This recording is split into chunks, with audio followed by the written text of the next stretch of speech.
Hello, everyone. We're back to one more episode of Breaking the Guard. It's been a minute, right, Dave? Yeah. But it was worth the wait. We have a very special guest with us, very good friend of mine, teammate, former training partner, go way back, been following his career for a long, long time. Gilbert Burns, pleasure to have you.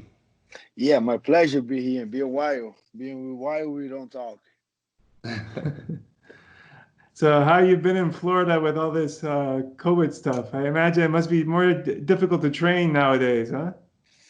It's getting better. It's getting a lot better. Everything's getting open. But I got caught by COVID, so I cannot say too much. But yeah, I think a lot of people had already, and people was getting things are getting very normal. It's even weird because like yesterday I saw a couple nurseries doing couple documentaries they talking about, and they said hospitals are full and a lot of people like still dying from that. No, we don't see that much. But and they say not just elders, like normal people, like guys 40, 35 years old, a lot of people dying from that.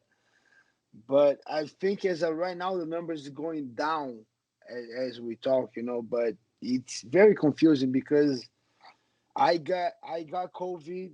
I felt bad for like 2 days, 2 to 3 days. I was bad, but like flu bad, not bad like I was bad, but I had a kind of like the way I thought I had a flu, and I got fever and that for just 2 3 days. But the only thing that I had most was a headache. I had a strong headache for almost 2 weeks. I think a little bit more than 2 weeks. But things are getting better in Florida. I think a lot of people had already, to be honest, in Florida. And gyms are getting open, training getting better. I've been training a lot of Wagner Russia and at our gym Sanford MMA. Training kind of like pretty much normal. A lot of people describe it as a headache. You're always thinking it's a cold or it's going to be on your lungs, but like you're like the third person I hear describe it as like a really, harsh headache. But one thing I have this idea. I don't know if I could be wrong here, but I think fighters, like, we're so exposed to germs our whole lives, like on the mats, literally having people breathe in your face and rolling around and people sweat for so many years. I imagine our immune system is much stronger than the average person. Like, that'd be my guess. That's probably why you don't get knocked down with something like this, because your immune system has to be so strong to deal with all the stress and training and being exposed to so many sweaty people every day, right? I believe too, and I think even my doctor, we were having that conversation. He said the only why I had that virus because I had 3 training camps already into July. I had 3 strong training camps, and 2 of those was for 5 minute rounds. And in that week it was a hard week for me. We trained super hard. My immunity came down, and then I caught the virus. But my guess too will be is because it's a new virus too. Like even our immunity system is very, tolerate a lot of things. It's very strong, but it's a freaking new virus. Like I don't think the body saw that thing before. For sure. One thing I want to talk about, because obviously you must train really hard, because I saw your last fight, a phenomenal performance, and your conditioning was off the chain. I mean, I remember the thing that left me the most impressed was that you were pushing to finish the whole 5 rounds, and even in the 5th round, you were still like you had that very fast twitch. I'm like, Jesus Christ, So I mean, is there any secrets you can give to some old timers like me and Rob? Oh yeah, share it, man. What's up? Who's the conditioner? Give us the whole deal. I was so hungry for that fight, and I was training so much, and I was nervous too because it was my first main event, my first 5 rounds fight. I was very nervous going to that fight, but as soon as I knew he was gonna start strong, I said, you know what, I'm gonna start very strong too. And as soon as I knock him down, and then I got on top, I was very confident. Okay, man, I got that fight. I'm just gonna keep working. And that thing that you said, that go for the finish, that's all my fights, all my, even from the jiu-jitsu, that's my style. I remember not long ago when you guys were commentating, when Robert made that black belt tournament, the CBD one. Yeah. And I remember I could have finished either guy. They're very tough. Marcelo Mafra Yes. and DJ Jackson couldn't finish either guy, but I was putting a crazy pace towards the end. I think I remember, if I'm not wrong, it was a 6 or 7 minute fight. I couldn't finish either guy, but I put a crazy pace on these guys, and I did the same. I tried to finish, but those guys are very durable. They can take a lot of punch, and they defend submission very well. I think the way I saw the fight, I could go to different options going to the fight, but I was working. I was outworking him. I was outpacing him, and I just kept going. And the thing was just the training. I get very, I don't know, I think it was the motivation going to that training, the hungry going to that training, and then that put me on a very good conditioning. And one thing that I take to that coach is very famous, Vincent Lombard. He was NFL coach, and he said something. I read a lot of things from him that the will to prepare has to be better than the will to win the fight, because it's like a tournament. The day of the tournament, everyone wants to win, But 2 months, 3 months ahead of the tournament, the will to prepare, the day that you're super tired and you gotta go anyway. So I just like to prepare myself to those situations. And I think that was the series. It was nothing special that I did, but it was just the will to win was super on the beginning of my camp. Every single day I thought about it, and I worked hard for that fight. No, I mean, it really showed. I mean, it's funny because the CBD tournament that you were at, it was the first one time I saw you in person. I've seen you in other tournaments, but in live. And I was so impressed because your explosiveness, and particularly with DJ, because DJ is known as a really good wrestler, and you out wrestled him, you out hustled him everywhere. And he's hard to submit because he's got like no neck and Very hard. how much to grab onto. But still, I was like, man, this guy can wrestle and he's great jiu-jitsu. And then when your UFC career blew up, and you showed you also had dangerous striking, both with your hands, your kicks, your knees. So I feel like I would love to see you as the UFC champion, because me too. Sure, you're one of the most exciting guys in the division because you have the weapons to finish people anywhere, from the feet, from the ground, from the submissions. So, I mean, particularly with, I'm sure you saw the Kamaru Usman with Masvidal, and not the most entertaining fight. His style is not that entertaining, like it's effective, but it's not like, it doesn't draw people to watch, a style like yours, everybody wants to watch, I would think. So, I mean, what did you think about that fight with Usman and Masvidal? What was the way that I thought it would be, because Kamaru fight IQ is very high. He's very smart, and then he has the strong wrestling. He has the ability to control the fight. And I know Masvidal with 6 days notice couldn't do much. I think he did what he could do. Try to strike, survive. He's very tough. I didn't believe Kamaru had the ability to finish the fight either way on TKO or on the jiu-jitsu, on the submission. I didn't think so. And I predicted the way the fight went. I said, man, I think it's going to be a boring fight, but I think Kamaru is going to control most of the fight. And then went the way I did, and then I don't know if there was more backing my feelings to that fight, because I was studying all the fight. I was watching, I was paying attention. I don't know if I was more frustrated that I couldn't make to the fight, or if I was more like, oh, okay, I can beat this guy. I don't know how was that feeling going to the fight, because obviously I want to be there and take that belt. But the way I see right now, I didn't feel good. That day I had a strong freaking headache on that Saturday, July 11, watching the fight. So the way I see right now was a blessing. I'm gonna have a full training camp. I'm starting very slow right now, but I know for sure I'm gonna pick very good the day that we fight. And I just saw the way. I think that was the way I predict, and then, but I saw a lot of things that I can capitalize against Kamaru Usman. Interesting. I wanted to ask you, what, I think that, every successful fighter or every successful person has a few common denominators, right? Some things that they all have in common. but we are different at the same time. Like people aren't exactly the same. So even like very, all successful driven people have a common thread. But I wanted to hear from you, like what is your motivation, man? Like what keeps you going? Is it, oh, I just want to, do it for my family. It's my dream. It's personal satisfaction. Is it like, because I've known you for a long time. You've always been a very humble person. You're not obsessed with cameras or anything like that. It's not the attention you're after, but you seem like to be a very good family man. I've known your wife for quite some time. You're a very good dad, obviously.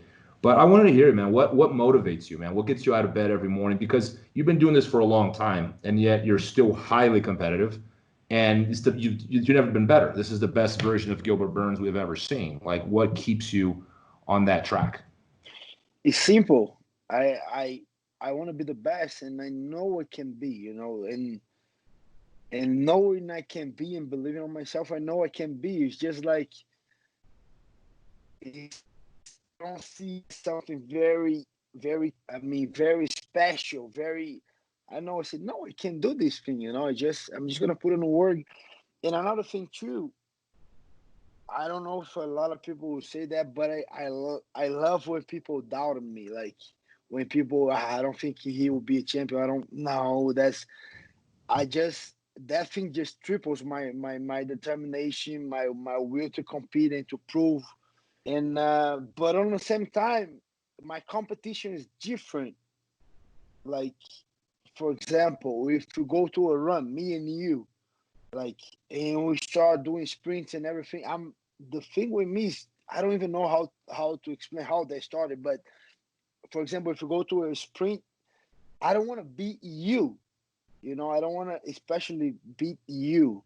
I want to do my best every single time. And even if I lose to you, but deep down inside, I know I did my best. I'm okay with it. I'm always okay with it.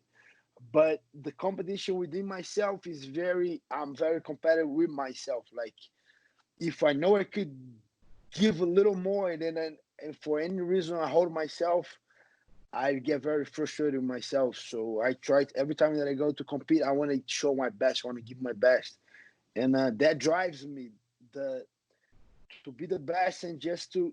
And it's hard to explain that, but the competition is with myself.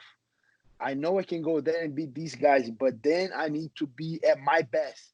But then to be on my best is a lot of things that I need to do. No, sleep good, eat better, train, rest, recover, and study the fights and make the strategy, and stay with my head in good position. And it's just a lot of things that make me go to a competition first. But the competition is just crazy, just within myself, and that makes me super motivated and super hungry. And is even I don't know if I was able to put on the words, but it's with me. The things with me. I know I can beat this guy. It's not about the guy. It's about me. Okay, now what are you gonna do? And then I'm kind of going obsessed with those things because I make a little like a system that I make, and I go on every individual aspect of the fight. Like I go to like physical therapist, then I go to strategy, then I go to mental training, then I go to like the specific trainings that I got to do, like the technical training. Go to jiu-jitsu, and I go to every single area, and then I ask, okay, in order to be 100% to fight Kamaru, what should I do in a physical therapist? And then okay, I gotta do physical therapist through 3 to 4 times a week. Okay, in the jiu-jitsu, I gotta do my own drills 3 times a week, and then I gotta go to Wagner's and to Cyborgs 2 times a week, and then I kind of make all that big plan. But the thing is, it's hard. As soon as I make that big plan going to a fight, I gotta execute every single thing that I know I have to do in order to be 100%. But that thing with me is even hard. As soon as I made it, I sign it. As soon as I sign it, it's commitment with me. No one knows. Like, is there? My wife, if she wants to see, she will take a look. But she don't even look. It's there. It's on my table. And as soon as I sign it and I make that thing, is a commitment that I have with me. It's a competition with me. And I know if I follow that direction through my training camp, I'm gonna get there. I'm gonna be there. That Gilbert that you said, like, man, I was impressive. I'll be that guy. And I don't know. As soon as I make that thing, I'm hungry, and I don't know. It's hard to explain, but I keeps myself very motivated. And every single day, I look to that thing and know what I have to do, and then I do my notes and a lot of things to keep me drive and keep that thing. But I think that at the end of the days, I want to be the best version of myself. In if that it's become a UFC world champ, that's my dream. I'll be, but if for any reason, I don't even like to say that so much, but if any reason I'm not becoming, but I know I give my best, that'll be okay with me, you know? I think you explained that wonderfully, and I like the self-contract that you were talking about. Essentially, you Yes. created a plan for yourself, and then you made a contract, you signed it. I think that's an awesome It's a mental really good device. idea, yeah. Because it's kind of like I was telling Robert yesterday, like I wanted to go train at the Robert's gym, but I was tired. I don't know. I was making excuses in my head. I'm like, you know what? I'm gonna get dressed like an hour early, because if I'm dressed up, now I'm gonna have to go. You know, Yeah. I'm gonna put on the gi, and I'm not gonna take it off and train. You know, Yeah. and so It's something accountability. I never thought about that, but that's a really good idea, because there's something about writing, right? Like Yes. it's the contract you make with it's a brilliant idea, man. Like especially you have it on the wall and you look at it and you're not doing it, you're gonna be like, and you know how much man. that means to you and the price you've paid to make it this far.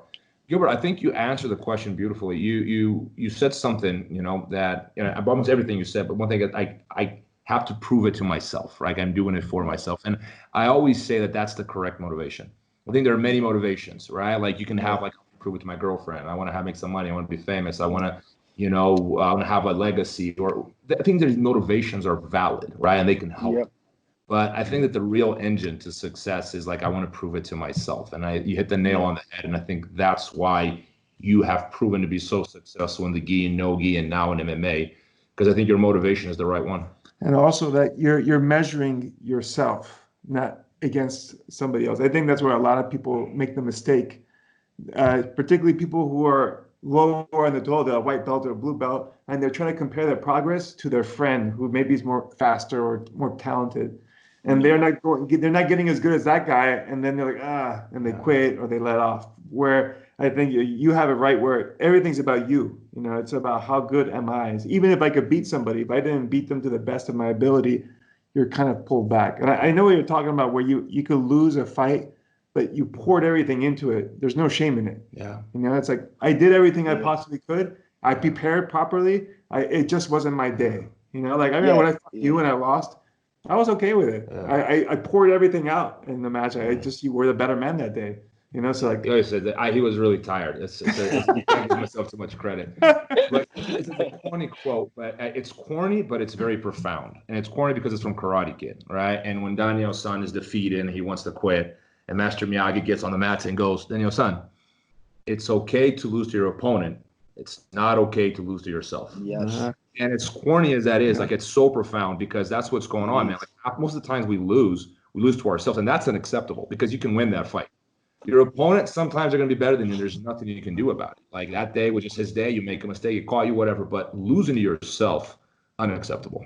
I think that it shows in your fight, because the amount of pressure that you put, he didn't have to, right? Like a lot of people that were in your position, round 5, they would have just coasted. I'm like, I've already got 4 rounds in the bag. I'll relax. Durinho, he was pushing hard because it's against you, right? You wanted to finish. So like all because the opponent was faded. Like he probably already conceded. I lost this fight. I'm just gonna survive, right? And I'm sure a lot of people, once they lose or they know they're gonna lose, they just go into survival mode, right? Where they're just like, you know what? I'm just gonna do enough not to get finished. I'm not gonna get knocked out. I'm not gonna get tapped out. I'm just gonna dance around and I'll take the loss. So it's easy to stand with somebody who's already in survival mode, and you just relax. But what he was doing was, no, you're not. I'm going to try to take you out at every moment possible, and that's somebody who's competing with himself, because they're like, I want to get the fastest time. I want to get the knockout. So that's what I loved when I saw this fight. I'm like, man, it's like new favorite guy right now, because you're going after it. Like a real warrior. Yeah, and another thing too is, I want to make those guys after I fight. I don't want to have for sure, I don't want to give those guys any excuse, because if you freaking fly on board the guy in 1 minute, they're gonna say, "Oh man, I got caught on that position." But if I'm trying to finish the fight every single minute of the 25 minutes, it's no excuse to the guy after, and I guess they're not gonna ask for a rematch. If they ask, man, they're gonna be like, man, if he asking for a rematch, I say, "Oh, okay, that guy, he's gonna be ready," Then I'm gonna get more ready. But I think what make that fight more impressive is the only thing that make that fight more impressive was that will to finish. Because, like you said, most of the guys who have that 4 rounds already, they kind of, you know what? I'm just gonna control that fight. I'm not gonna fight. I'm gonna relax. I already won the fight. But like I said, the hunger that I have, the things that I have, and I think the thing that combined to make people be like, "You man, that last fight was very impressive," was just this, because I want to finish the fight. And it wasn't something that I didn't train to do. I didn't push to do. I just want to finish.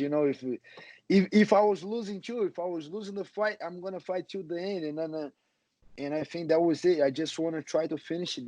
That's why people go, "Man, he dominated." Wasn't because of the overall fight itself. Was because even towards the end of the round, if I saw something, I say, "Man, I think I can finish," and then I push a little bit. And but I love the thing that you said about, I might lose to the other guy. That's okay with me. I'm going to train. I'm going to get better. I'm going to improve. We might face each other again, but I cannot lose to myself. And I even saw that with Roberts when he cornered the guy, his guy on the UFC fight. Yeah, I was watching the fight and then I saw, yeah, that guy first. It's so much pressure. People don't realize, like, UFC debut, short notice.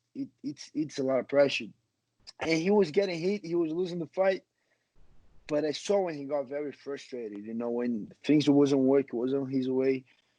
But it's something that I for sure he learned it. And I don't know him very well as I know Robert, but for sure he's not proud of himself for what he did. But he's very young. I think that thing he's gonna overcome it. He's gonna do better next time. But sometimes they put you so deep on the fight that you go to a certain place that you're not used to be, and when you get there, it's very uncomfortable. It's very different. And my advice is you gotta get on those certain places during the training if you can, and mentally too, sit down, do a little visualization, get there deep, the place that you don't want to go, and be there, and make friends with that feeling, make peace with that feeling. And don't be, I'm not saying to you to be happy in a place, because it's not a place that you want to be happy there, but it's a place that you need to be okay and be there. It's like the hardest thing going to that fight was doing the conditioning, because we get five rounds, 5-minute rounds doing the circuit, and that's the worst. It's even harder than sparring. Sparring is hard because every round I have a fresher guy, but going to the circuit, man, it's so hard. And then I gotta do bike, and then I gotta do versa climb. I do in running to the circuit, and then I gotta be on the fire movement, when I do the transition. Then I gotta do like so many things, and it's hard. But going to the third round, I always did 3 rounds, so it was always good. But going to the fourth and going to the fifth, I gotta be on that place. And sometimes I'm so fatigued, so that I don't complain to myself. I'm just there. I don't do no pain face. I don't do nothing. I'm just, you know what? I'm gonna be okay. I'm just gonna keep doing. And I try to don't think of the pain. My body's hurting. I'm doing pull-ups. I'm doing push-ups. I'm doing, like a lot of different movements going through the circle. Then I go to reverse climb. Then I push it. Then I get tired. The way I calm myself, I just be okay with that feeling. I don't answer. I'm like, because if you start answering to those feelings, like, man, fuck, I don't want to do that shit. Like, man, I'm so tired. If I start talking to myself like that, I'm already on the bad. I don't know. I just getting the worse. It's just getting worse. What I do when I go to those places, I'm just, I kind of clean my mind. I accept that feeling, and I'm just keep doing. Like, I'm tired. I know I'm tired, but just keep going.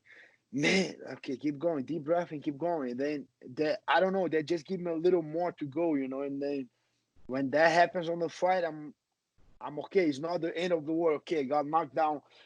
Okay, let's fight through it. Let's keep going. Okay, man, that guy took me down. It's not like, it's different the way you identify that feeling and you answer that feeling, because you get two ways. Example, you're in the fight and the guy hit you so hard, you can be poof. Oh shit, okay, that guy hit hard. Okay, better put my hands up. Better be good on my feet. Then you answer like, man, fuck, that guy hit so hard. I don't want to get hit no more. You know, it's the way Yeah. you talk to yourself. And same thing, if I got taken down at the end of the round and like, man, fuck, that guy took me down. Or like, okay, the guy took me down. Let's work my way up. Let's get a sweep. Let's set up a submission. It's the way you talk to yourself during that hard test. You know, as soon as you start talking good to yourself, I think you approach differently the situations on the fight or in the conditioning on the tough times. Is a lot of how you talk to yourself. You know. For sure. I think one of the things you said that I 100% agree with is being tired, right? I think most people, they fear getting tired, right? They're like, oh, Yes. and they don't want to get tired, so they conserve energy. They don't fight to the fullest, and they fight out of fear. Yes. Whereas I know, like for me, it's like you said, you have to accept that you're going to get tired. Yes. Of That's course, you're it. going to get tired because you're fighting to 100% of your ability, but that's okay, right? Like, you know, that's going to be part of the fight is being tired. And I always felt that. And the one thing I always took confidence is I would listen to my opponent's breathing.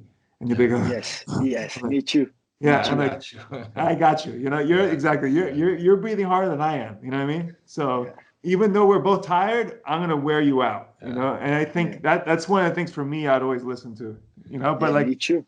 Me You know, too. one thing, I just going off that note, I'm the exact same way. I listen to the breathing, and I always had in the back of my head, I'm like, you might be better than me, you might be stronger, but I know that you will break before I do. I always had, when I'm passing yeah, guard, for example, I always have that in my head. I don't care who you are. I know that if I keep coming at you nonstop, eventually you will break because I know I'm not going to quit. And I have that conversation with my head because in the gym, I'm used to being exhausted, you know, and And keep not that pushing. never stopped me. Exactly. Like it doesn't Yes. stop me. Like I can Yes. be, no matter how tired I am, I know I'm not going to stop. And not everyone has that. That's the other thing is it's, you were mentioning like training that in the gym. I think it's a difficult thing to train, but you have to, it's a I, good way of at least I don't exposing people. I don't think it's that hard. I don't think it's that hard to train that. It's just, but that goes on the ego. Like you gotta know the guy very good, because that ego gonna, you know, he don't want to get tired in front of everybody.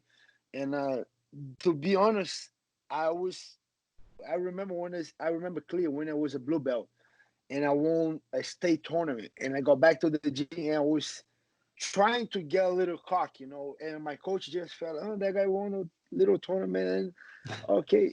And then no, like I won a tournament on Saturday or Sunday, and Monday got back to the gym with the medal and then show everybody, and then, yeah, how was the fight? And they all talk. And I remember my coach who was just looking at me, and he just want to kill that ego feeling, you know, that champion feeling. And they say, you know what, you did good, but you ready? How you feeling? And then, yeah, I'm feeling great. I can train. How you can train? Okay, let's go. Let's go do a little training.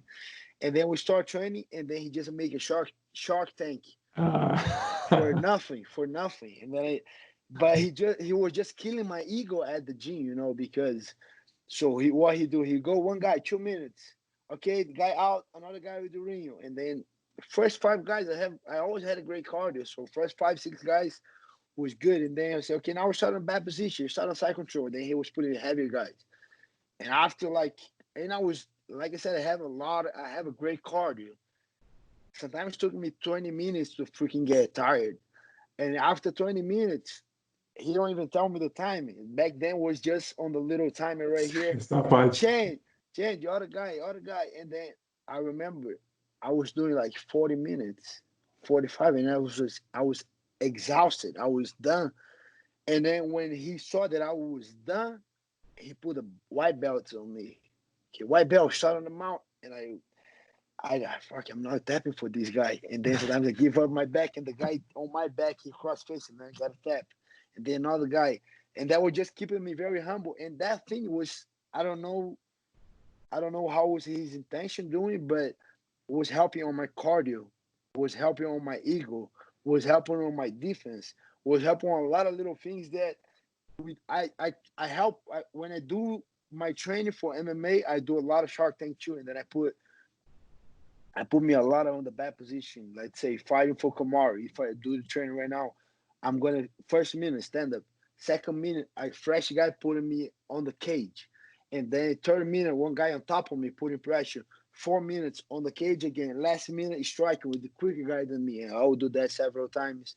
And for sure, the guys that are coming, they gotta be smart. They for sure sometimes they gotta hurt me on the body with the kicks, but not trying to take my head off. You know, sometimes beat me up, but beat me up, but don't kill me. You know, like kind of like that. I think that we can do the same concept on MMA too. Just gotta be smart, but. I think that type of training put me a lot on those plays. He put me on that place. Every time that I feel my ego was going up a little bit, I got cocky. Oh, how was the tournament? Man, I did amazing. I fought my division, and I fought open class, and I beat this guy that way. Oh, nice. You're gonna train today? How you feeling? No, I'm good. Let's go. And he put me on the middle, and then every single time until I was getting very humble. Even I was winning that tournament, say I'm good. I'm beat up, I'm not training today. I'm done, and then that since the young guy that he put my ego down, but he put me on those places a couple of times that sometimes I got tired on the fight, but I just did like 1 hour rolling. The guy sweating on me, make sure think of me that I go to a tournament. Any place that the guy can bring me, I've been there before, like I think it's something that we need to train more in for MMA, for gi, for no gi, just make sure the guys get with the ego down first, and secondly, he gets the condition, and he gets. I don't want to like no one of my fighters, no one of the guy for sure that happened short notice. Freaking who knew the guy gonna fight on short notice, but I don't want to no one of my guys going to a fight and come back and say I felt that I never felt before. I said no, I want to go there. With all the feelings check, everything check, go there. You might lose. For sure, you're going to lose a couple of times. But you're not going to go there and see nothing different that you never saw here, And I think that was the way I learned, I think what you were saying, too, about being humble is important, right? Because if your ego's too big, and you kind of touched on this in your class yesterday, which is you want to use the training room as your laboratory to experiment and to put, like, as you said, to put yourself in places you're not comfortable with. But if your ego is too big, you're going to be scared to do that because you might lose, and then it's going to hurt your ego. So you're like, you know what? You protect yourself, and you only fight your A game, and you never put yourself in those weird spots, which somebody will get you to in a fight, and then you're going to be like, oh, what do I do? So I think it's like what you were saying in combination with Gilbert, which is you got to use the training to put yourself in those really bad spots that you never want to be in, so that at least you can accept what it's like and be able to move on. Because I think when we look at somebody who's a veteran fighter, it's like, why is that an important thing? It's because that guy has so many experiences, right? He's been in all these different places, so he's not uncomfortable anywhere. He knows what it's like, whereas the new guy, even though he can be very talented and be like a natural star, he doesn't have that experience. So like a veteran can pull him into those deep waters and mess him up. Yeah. I think that's why it's not always like the most technical fighter that wins or the most athletic, but it's the most like crafty fight, the guy who's the most strategic. Because I could look at somebody like he can beat me here, and there, but I know this spot, and I'm gonna pull him in there, and he's not used to being there, and that's where he's gonna drown, But having that mindset where you're always putting yourself in those bad spots, there's not gonna be a spot for you where someone can pull you in. Like you're like, I've been here, I've been there. I know what this is like. Yeah, you want to know cracks in the armor. Exactly. You want to find out what your opponent's weaknesses, and it can be. It's not all. You guys are absolutely right in the sense that it's not just technical weaknesses we're talking about. It might be conditioning, but there's a psychological weakness that you can smell it. You can spot. Like I've interacted with people that I could tell they were intimidated by me, and I knew I had them because before the match started, there was like it was their body language gave themselves away. Yes. Right? And I've been dominated as well. I remember the first time someone stared me at the eyes. I remember what it was. It was the final of the World Championship against Roger in 2006. And he's like staring me down. Like in MMA, like just kind of staring. Like, and no one ever done that to me in jiu-jitsu before because that's weird in jiu-jitsu, right? Yeah. But he's doing it. And I'm like, And I cannot describe how much that threw me off. I'm not suggesting I would have won had he not done that. Yeah. But doing that early on in the match did something to me where it was almost like, you ever see dogs when they're interacting? And it's like I'm the dominant one. Like, he was dominating me before the match had even started. And it messed up my head. But it taught me a lesson that there's a lot more going on in combat than just technique and the athletic A ability. lot more. There's a psychological warfare, and it's in the body language. It's in the how you breathe and how you look at them. And it's in the eyes, man. And if you guys know what I'm talking about, but you can feel it when they're scared of you, and you can feel when this guy is gonna go, I'll die in here before I quit. Yeah. And I think I wanted to come back to what you were talking about, which is the self-talk, right? The things that you tell yourself doing training and doing the fight.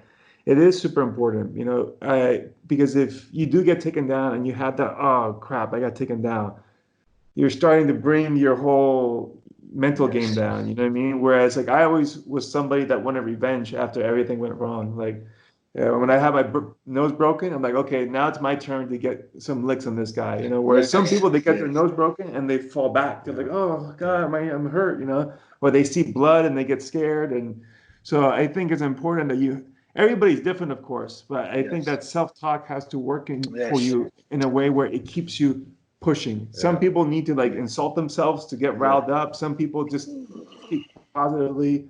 But whatever that language is, it has to be there. And it comes in training first, right? Like you have to see when you're in training and you're in that deep water, what's going on in your head? Is it helping you? Is it hurting you? And how do we like fix it? Yeah. Since as a kid, I think they started as a kid because if, like, for example, I'm playing with the kids or they running, they fell. I hate when those moms come, oh, my son, what happened? Come here, blah, blah, blah. No, fuck that. Look at the guy, see, because sometimes they don't even hurt, sometimes they just fell, oh shit, just look. Sometimes when that happened to my kids, I just look, and I can tell like, oh, that was nothing. And then he's crying, I say, stand up, that was nothing, keep going. And sometimes I want to go there and see, but I like, no, he need to learn those little things, because if some little thing happen, you keep protecting them too much, it's not gonna help. It's like a coach. Sometimes they need to learn, they lose, and sometimes you gotta put him to a test or to a train. And sometimes I just, hey, how do you feel, man? That guy was so strong. Yeah, and what else? I can tell you. You learn that he's strong. What else you learn? Just that you just focus on the guy's strength, and they saw. Oh yeah, couldn't do much yet, but you couldn't do nothing. You sure you couldn't do nothing? Come here, try to escape now. Do something. Oh, okay, but he's so strong. I know you're strong. You already told me one. Don't need to tell me again. What else? And then I make those open that mind a little bit, because I think that answers the main thing. Like, you cannot be like, for sure that happened with me before too. When I have a guy looking at me and I can see that the guy's hungry, I already know, man, that's gonna be a hard fight. And sometimes I look in the guy's eyes, especially from the jiu-jitsu days, and I look at the guy put the head down, he don't even look at me, he's a little shaking, he don't even touch my gear. Say, I'm gonna kill this guy. Like, I can feel that the guy is nervous. And when he's nervous, I don't know what happened. That just triples me. I say, nah, I'm gonna kill this guy. He's nervous. Okay, he's even worse. And a lot of things has to be with body language, the way you look. And a lot of guys in MMA, they're very smart, like Kamaru, Tyron Woodley, I think GSP. We got DC. John Jones, I think, is the most, like, on the good way, fake guy on the UFC, because he's so long. Okay, and he's very smart. Sometimes he does a little action and he step back and he keep his hands up. I can see that he's resting. I say, man, look at that guy. He's just taking a couple deep breaths and gonna do something again, but he don't show you. He just do something good on you quick. He steps back. He keep that distance. But I know on his head, he say, well, okay, I waste a little energy. Now I'm gonna rest. I can see that. Took him a long time to start seeing that. And I know a lot of guys from the jiu-jitsu, Terere, he used to do that a lot. He was getting tired and he kept moving, he kept looking in there. And Jacare too. Jacare always had a cardio, crazy cardio. But you think he doesn't get tired? He does get tired, but he don't show it, and he keep going forward, and he keep going. But for sure, he's tired. And then a lot of things that I put on my game too. Like sometimes I'm gonna get tired, but if I see like same thing that Robert said, if I see that you're tired and I'm faking, I'm tired, but I'm not showing. I'm able to keep that to myself and keep that poker face and going. And you showing that you're tired. On my head, you're more tired than me. I'm gonna outworking you. I'm gonna outpace you. I'm gonna keep on going, and eventually you're gonna break. But I think a lot of guys on MMA, they have the ability to do that more than, for sure. I think it's way more danger than jiu-jitsu. That might be why, but I can see that guys doing that a lot more. And the guys, when they get tired on jiu-jitsu, I saw they put hands on the knee, they go a deep breath, they go out of bounds, and they come back very slow. If it's a gi match, they throw the belt out and they slowly put the belt again. You know, you can see that. But on MMA, even if the guy get a eye poke or something, the other guys they're like taking a deep breath, but they don't show much. You know, I think is a thing that jiu-jitsu guy is supposed to be getting more. You know. Yeah, I think so. I think fighting it comes quicker because if you expose a weakness, especially from striking, you're gonna get targeted big time. You know, like the moment someone switches stances from leg kicks, you're like, okay, I'm chopping your legs off now. You know, Yeah. in jiu-jitsu, there isn't that much. I mean, everybody gets tired, but it's not the same unless you're someone like you or like me or Rob. Like we listen to breathing and the guy's breathing hard. Yeah. Okay, push. Yeah. But it's very rare where you could have something where unless you pop the guy's arm or something and then you went after it. It's a rule of thumb for in fighting. You never let your opponent see you bleed. I don't care how much you're bleeding, how much it hurts. Poker face. I remember this is a true story, man. I'm not going to mention names, but I asked him once, you ever get scared? Because in my head, I'm thinking there's a human being on the planet who doesn't get scared. It's that guy, right? Like there's no way on earth he's ever scared. And he's like, oh man, I'm shitting my pants. I'm like, what are you talking about? I'm like, no man, I'm scared. Like I get really nervous before fights. I pee like every 15 minutes. I got to go to the bathroom and pee, and I'm really nervous. But I never let my opponent see it. That's what he said. And when he fought, Tito Ortiz years ago. Tito told me this once, like a long time ago. It was the only time in his life where he looked someone in the eye and he actually legitimately felt scared. Like, because, this guy was so good at hiding his fear. He was so good. He was so convincing that the other guy's like, oh man, this guy's serious about business, isn't he? Right? This guy's he's a psychopath. And I think it's a very difficult skill to train. Some people, it comes natural to some people. Some people, they just embody it. They're not really faking it. But regardless of how you feel in a fight, you should be stoic. You should be cold. Yes. Don't show emotion, man. Like it's such a sign of, don't show any pain. It's very hard to do. For sure. But first of all, I think you need to learn how to control that. First, you gotta control, because if you're freaking nervous, you're almost freaking out. You're not controlling. You're gonna show it. First, I think you gotta learn how to control that, because it's okay. The way I see, man, we're going for a fist fight. It's okay to be nervous. It's okay. We might get hurt. I'm gonna try his head away. He's gonna try to knock me out. For sure, we both might be nervous, but I think first you gotta learn how to control that. Like getting the why you're doing that, and then the person that they're there with you, the preparation, a lot of things, and then okay, I'm ready to go. And then that gives me more confidence, give me more relax. And for any reason, if I felt like I'm getting nervous, I'm fucking gonna fake it till I die. I'm not gonna show it. I'm gonna be there. But I think both are important, but you gotta control first, and then control first, and then don't show it. Like you said, don't show it.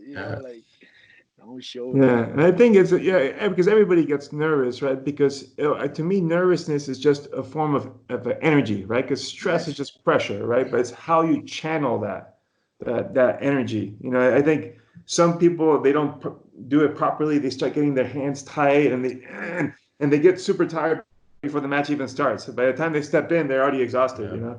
Whereas like I see the people who are able to sleep before a match or relax, they're allowing themselves to relax a bit. And like if you have some nervous energy, you warm up and you use your warm-ups as a way of channeling that stress out, like in a positive way. But And I think to deny that it exists is a problem also, because it's kind of like you said, like you're going to get tired. If you pretend you're not going to get tired, you're going to get, a bad surprise during the fight. Yeah. So like you are going to get nervous, but you should have a routine set up. Usually it was my warm-ups. My warm-ups is my way of, because the nerves are telling me, hey, we're about to get into a fucking fist fight. We got to get ready. Like, what are you doing sitting down?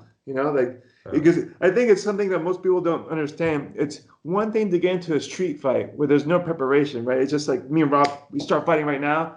There was no nervousness because it was instantaneous. But it's like the schoolyard days. Like, oh, I'm going to fight you tomorrow at the playground at 5 o'clock. Everybody's going to watch. Now I got 24 hours to think about, oh, shit, I'm going to fight Rob, but what's going to happen? In the fight game, we were doing it like 3 months ahead of time against somebody who's really good, So I think that's what most people don't get, that high level of stress.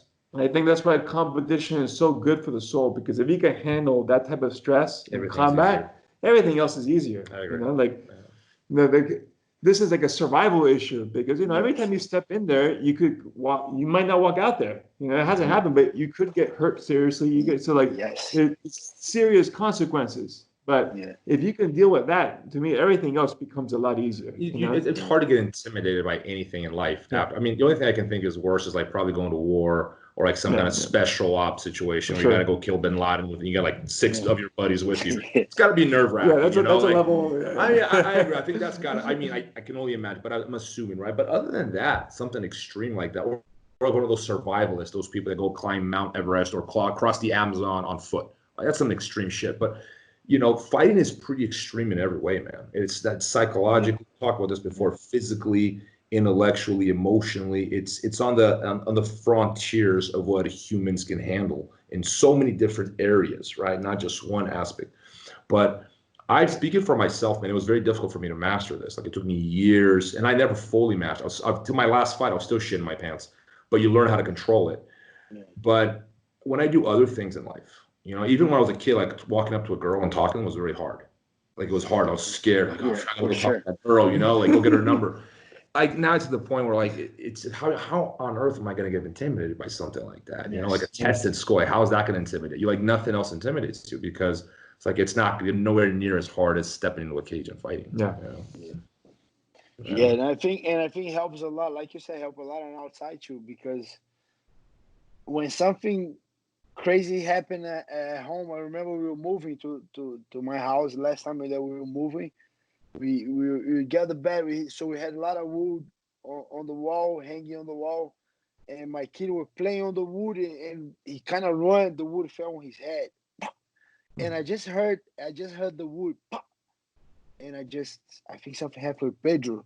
I thought it was my wife Bruna, and then she said no, and then that wood hit so hard that when he when you want to yell so hard but you have nowhere, he would. Shit. That thing, like 5 to 10 seconds to start yelling, and the way he yelled, I say, "Oh, okay, something happened." Then I gotta go there, and then I went there. I run to the room and I saw the wood and I saw him with his head, and then that thing was so crazy because I was so calm between that freaking. He was there and Bruno came, and the boy Bruno, what happened? I said, relax, let me take a look. Relax. I took her out of the room. I took Pedro. And when I look, you can see the white, the white on the head right here from the skin that was open.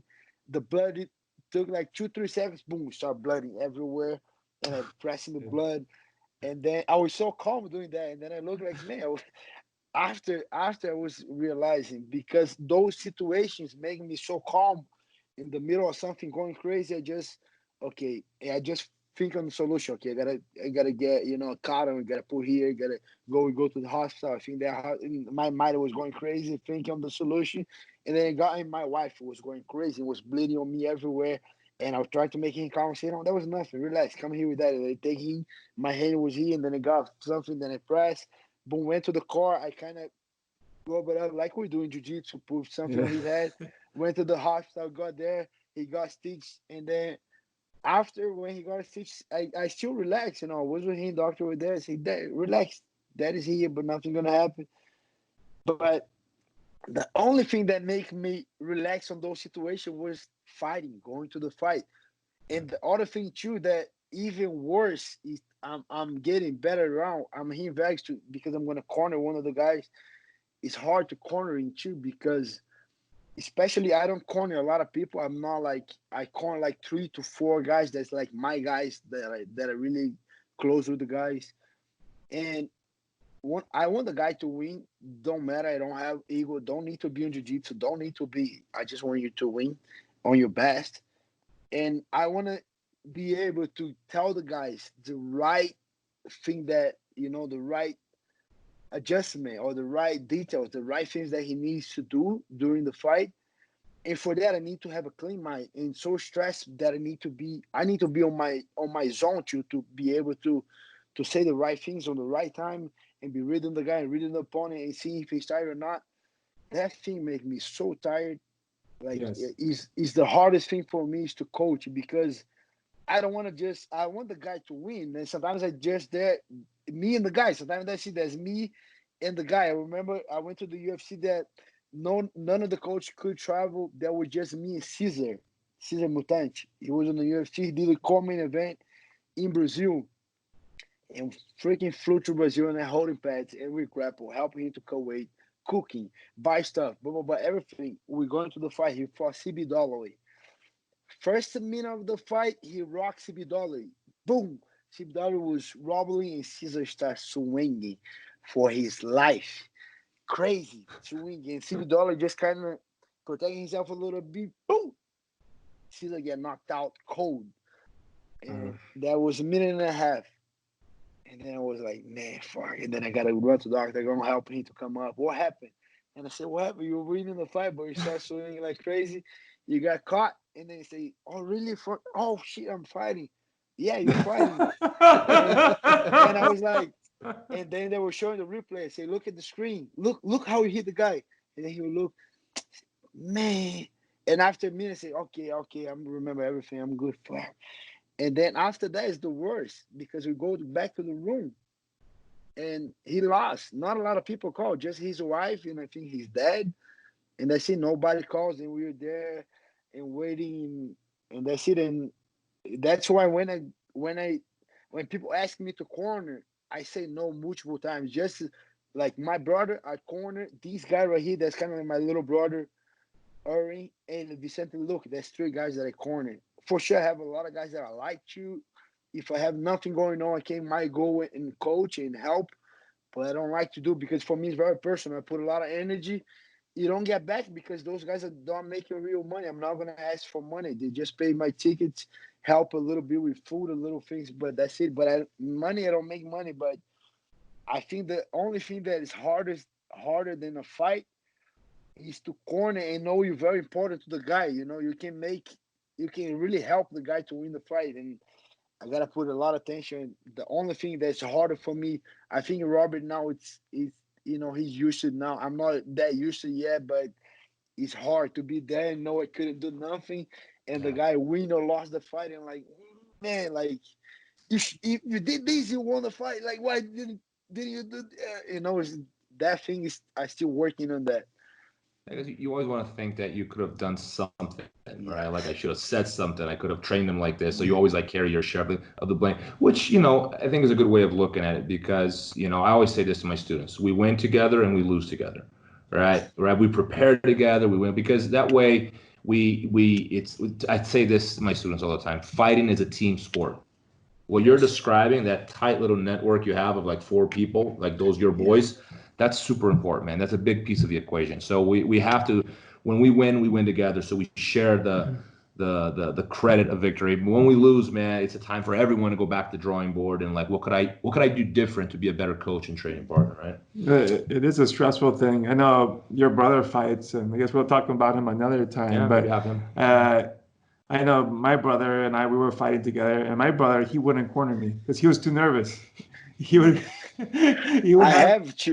we would have everybody. He would have all the other senior students and our black belts corner, but he wouldn't be there because he would just shit his pants, But he's fought a bunch of times, so like it's the same thing. Fighting is a little bit easier because once you're in there, you're no longer thinking. You're a machine. You're doing what you train. Yeah. But the coach, like you said, you're kind of helpless. You're trying to influence whatever you can, but there's only so much you can say, to influence a fighter. So it is especially someone close to you, like your brother or your training partners that you care for. It's hard to watch them, especially someone gets knocked out or something. Oh man, that's hard. Because then I know I've been in a situation where I had to go to the hospital with them, and you're waiting, and oh god, this is horrible. It's a really hard thing to go through. You share the stress and the pain, right? Like you feel like you're carrying that pain. Yeah. Anyway, Durinho, thank you so much for your time. I got to get going. Sure. I got a class in 15 minutes, but I wanted to thank you. I wanted to say, and I mean this sincerely, you're one of my favorite guys, not only as a fighter, but as a person too. Throughout the years, you've always maintained yourself humble. You're a good role model on a number of different levels. Outstanding fighter. You were gi, no gi, and now you're killing MMA. You're one fight away from being the UFC champion, and I believe that you truly deserve it. And this will be a victory of not only Gilbert, it's not only a victory for your friends and family, it's a victory for everyone that loves a true martial artist accomplishing things. You're a great role model for the sport. And man, Dave, anything else? Super happy to have you on the show, man. Thank you so much. Yeah, no, it was great hearing your insights and the mental game you have. It's very obvious why you've been so successful and the way you approach the fight. So I think it's great. I look forward to seeing you with the strap. 100%. Thank you. Me too. I'm very excited. Hey, thank you. One guys. final My question. pleasure. Yep. How do you make your neck bigger than your head? I don't fully understand that. How does your neck up bigger? It's like a cone. like cone heads. You know Training.